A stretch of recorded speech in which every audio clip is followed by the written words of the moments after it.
Welcome to सखी. सखीमध्ये सर्वांचे खूप खूप स्वागत आहे. मस्त असा खमंग वाटाण्याचा पुलाव बनवला आहे. बनवायला अतिशय सोपा पण खायला खूप स्वादिष्ट लागतो. अगदी तुम्ही लोणच्यासोबतही जरी खाल्ला तरी खूप खमंग आणि खूप टेस्टी असा लागतो. फक्त आणि फक्त 10च मिनिटांमध्ये तयार होतो. बनवायला अतिशय सोपा आणि खायला खूप सुंदर असा हा पुलाव. जेव्हा आपण बनवतो तेव्हा तो मोकळा होत नाही किंवा वाटाणे जे आहेत त्यांचा कलर जो आहे तो हिरवाच राहत नाही. अशा खूप काही तक्रारी असतात, पण हा व्हिडिओ पाहिल्यानंतर तुमची एकही तक्रार राहणार नाही आणि फक्त 10च मिनिटांमध्ये तुमचा हा पुलाव जो आहे तो तयार होईल. त्यामुळे व्हिडिओ अगदी शेवटपर्यंत पहा. एक एक स्टेप जी आहे ती व्यवस्थित फॉलो करा आणि नक्की 10 मिनिटं वेळ काढून या पद्धतीने तुम्ही ही रेसिपी बनवा. तुम्हाला कधीच कुठलाच प्रॉब्लेम यामुळे येणार नाही. आणि सर्वात महत्त्वाचे म्हणजे या पुलावासोबत तुम्ही नुसतं लोणचं जरी सर्व्ह केलं तरीही खायला खूप टेस्टी आणि खूप भन्नाट असा लागतो. एका ग्लासाने मस्त असे तांदूळ मोजून घ्यायचे आहेत. हे बासमती तांदूळ घेतले आहेत मी 1 ग्लास भरून. ग्लासाने तांदूळ मोजल्यानंतर पाण्याचे प्रमाण व्यवस्थित टाकता येते, म्हणून आपल्याला तांदूळ मोजूनच घ्यायचा आहे. त्यानंतर तेजपत्ता, दालचिनी असे काही जे बेसिकचे खडे मसाले घ्यायचे आहेत. खडे मसाले तुम्ही तुमच्या आवडीनुसार कसेही घेऊ शकता. 250 ग्रॅम वाटाणे छानपैकी निवडून घेतले आहेत आणि स्वच्छ करूनही घेतले आहेत. त्यानंतर गॅसवरती पॅन ठेवला आहे. पॅनमध्ये 2 चमचे तेल ॲड करून यामध्ये खडे मसाले टाकले आहेत. मीडियम साईजचे 2 कांदे मध्ये चिरून घेतले आहेत आणि तेही लगेच आपल्याला हलकेसे परतून घ्यायचे आहेत. कांदा खूप जास्त लाल करायचा नाही. 3 ते 4 कढीपत्त्याची पाने टाकली आहेत. 2 हिरव्या मिरच्या अतिशय बारीक अशा कट करून त्याही टाकल्या आहेत आणि 1 चमचा लसूण जो आहे तोही बारीक कट करून टाकला आहे. त्यानंतर या ठिकाणी मी गाजर टाकला आहे. गाजर माझ्याकडे अतिशय छोट्या आकाराचे होते, म्हणून मी त्याला उभे कट न करता गोल कट केले आहेत. तुम्हाला आवडेल तर तुम्ही गाजराचा आकार कट करू शकता. त्यानंतर आपण स्वच्छ करून घेतलेले जे वाटाणे आहेत ते ॲड करून घ्यायचे आहेत. आता सर्वात महत्त्वाचं सांगते, वाटाण्याचा जो कलर आहे तो आपल्याला हिरवागार असाच राहिला पाहिजे. कलर चेंज नाही झाला पाहिजे, म्हणून वाटाणे सर्वात प्रथम या फोडणीमध्ये 1 ते 1.5 मिनिट व्यवस्थित असे परतून घ्यायचे आहेत. वाटाणे छान 1 ते 1.5 मिनिटं परतले गेल्यानंतर यामध्ये एक अर्धा चमचा एवढी साखर ॲड करायची आहे. अर्धा चमचा साखर ॲड केल्यानंतर परत एकदा आपल्याला कमीत कमी अर्धा ते पाऊण मिनिट तरी हा जो वाटाणा आहे हा फोडणीमध्ये व्यवस्थित असा परतून घ्यायचा आहे. म्हणजे वाटाण्याचा जो कलर आहे तो हिरवागार असा राहतो. शिजताना किंवा बाकीची भाताची प्रोसेस होत असताना, दम देत असतानाही हा वाटाण्याचा जो कलर आहे तो हिरवागार असाच राहतो. आता वाटाणा छान परतून झाला आहे. त्यामध्ये धुवून घेतलेले तांदूळ जे आहेत ते ॲड करायचे आहेत.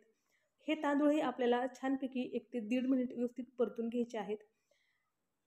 तांदूळ परतून होत आहेत तोपर्यंत मी शेजारच्या गॅसवरती पाणी गरम करण्यासाठी ठेवले होते. आपल्याला पुलावमध्ये गरम पाणीच ॲड करायचे आहे. थंड पाण्याचा वापर करायचा नाही. 1 ग्लास जर आपण तांदूळ घेतला असेल तर त्यासाठी आपल्याला 2 ग्लास एवढे पाणी या पुलावमध्ये ॲड करायचे आहे. म्हणजे अतिशय परफेक्ट आणि मोकळा सळसळीत असा आपला हा पुलाव तयार होतो. मस्त असे पाणी गरम झाले आहे. गरमच पाणी यामध्ये आपल्याला ॲड करायचे आहे. मोजून 2 ग्लास एवढेच आपण पाणी यामध्ये ॲड करणार आहोत. पण एकदा 1 ग्लास ॲड करायचे आहे. एकदा हलकंसं या भाताला किंवा तांदळाला हलवून घ्यायचं आहे आणि परत यामध्ये बाकीचे जे पाणी राहिले आहे ते ॲड करायचे आहे. असे करून 2 वेळा पाणी ॲड करून घ्यायचे आहे. एका एका वेळेला 1-1 ग्लास एवढे पाणी ॲड केल्यानंतर यामध्ये आपल्याला चवीनुसार मीठ ॲड करायचे आहे. मीठ ॲड केल्यानंतर एकदा हलक्या हाताने हलवून घ्यायचं आहे. गॅसची फ्लेम आता मिडियम करायची आहे आणि मस्त असा हा राईस जो आहे तो शिजवून घ्यायचा आहे. तुमच्याकडे जर लिंबू असेल तर नक्की यामध्ये लिंबू ॲड करा. या स्टेजला लिंबू ॲड केल्यानंतरही भाताचा जो कलर आहे तो खूप छान मस्त असा व्हाईट होतो. यामधले आता 50% पाणी आटल्यानंतर यावरती एक झाकण ठेवून द्यायचे आहे आणि गॅसची जी फ्लेम आहे ती हलकीशी कमी करून घ्यायची आहे. खूप जास्त कमी करायची नाही, अगदी नॉर्मल अशी कमी करायची आहे. जेव्हा या पुलावमधले 80% म्हणजेच 80% पाणी आटले जाईल, अगदी थोडंसं पाणी शिल्लक यामध्ये राहील, त्यावेळेला आपल्याला यामध्ये 2 ते 3 चमचे साजूक तूप ॲड करायचं आहे. तुमच्याकडे जर तूप नसेल तर तुम्ही हलकीशी तेलाची धार टाकली तरीही चालेल, पण साजूक तूप टाकल्यानंतर या पुलावला टेस्ट जी आहे ती खूप खमंग अशी येते. या ठिकाणी मी 2 ते 3 चमचे साजूक तूप जे आहे ते ॲड केलं आहे. साजूक तूप ॲड केल्यानंतर यावरती झाकण ठेवून द्यायचं आहे आणि हलकीशी याला 2 ते 3 मिनिटाची अतिशय लो फ्लेमवरती वाफ काढून घ्यायची आहे. आता जो आपला राईस आहे तो खूप छान आणि खूप खमंग असा झाला आहे. बरेचसे राईस उभा राहिलेले आहेत, म्हणजेच राईस खूप छान असा दमलेला आहे.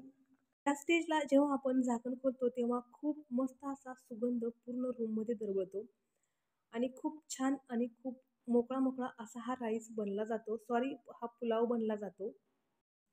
जेवढा आपण हा पुलाव गरमागरम सर्व्ह करू तेवढा आपल्याला खायला खूप भारी आणि खूप खमंग असा लागतो.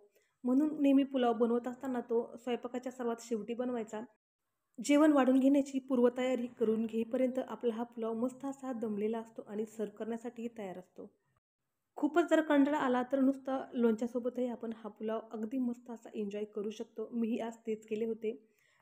तुम्हाला ही रेसिपी कशी वाटली हे मला कमेंटमध्ये सांगायला विसरू नका. 10 मिनिटे वेळ काढून नक्की याप्रमाणे हा पुलाव तयार करून पहा. यामध्ये मी जर लिंबू पिळलं असतं तर तांदळाचा जो कलर आहे तो आणखीन व्हाईट झाला असता. तुमच्याकडे जर लिंबू उपलब्ध असेल तर तुम्ही नक्की यामध्ये ॲड करा. चॅनलवरती नवीन असाल तर कृपया चॅनलला सबस्क्राईब करायला विसरू नका. व्हिडिओ अगदी शेवटपर्यंत पाहिल्याबद्दल तुम्हा सर्वांचे खूप खूप धन्यवाद.